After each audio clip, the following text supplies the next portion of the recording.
วันนี้เนาะแม่สุกุสุคนเนาะมาพบกับข่าวเจ้าเนาะไปคำบาลาไต่มื้อนี้สิมากินตำมะฮุงเนาะมาพี่น้องกินน้ำกันเลยเสียบๆเลยนี่มาแมงวันข่าเนี่ย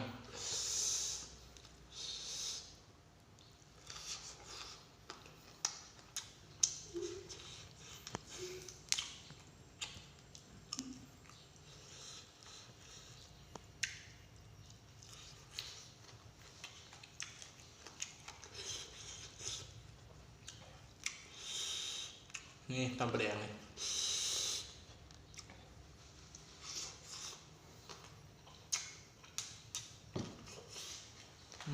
แบบนี้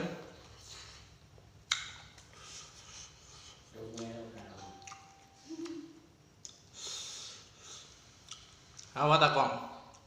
เอาวะ เอาเลยเอาเลยเอาเลยนะ เอาเห็นตะกล่องกระยาพี่น้องเลย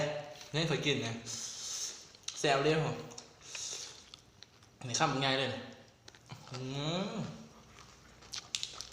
บุได้บ้างพักเนี่ยเริ่มพักยังกินเลยเขาจะมาตายพี่น้องเลยเสียบ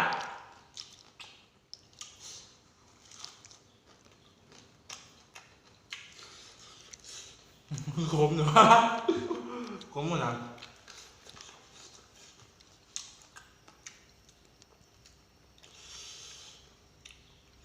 เสียบเลยวะ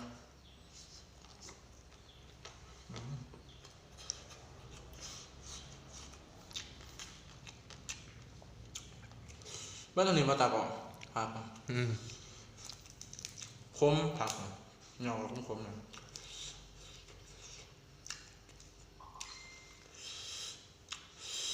นี่พี่น้องนี่กินน้ำกันนี่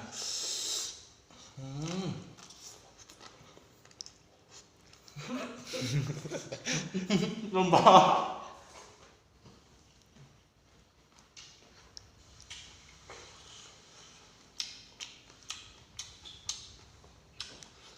ทุกคนในเรื่องฝากกดไลค์กดแชร์เลยเนาะเพื่อเป็นกำลังใจเนาะเพราะว่าส่องคอยกับส่องไม่เนาะเพราะว่าเห็นหอ1,000ไม่ไหวเลย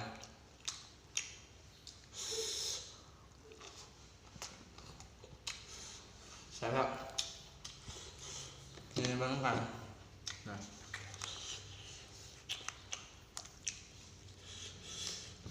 นี่พี่น้องนี่มันแซ่บๆเลยนี่มาลองแบบในติ๊กต็อกไปเขาฮิตๆนี่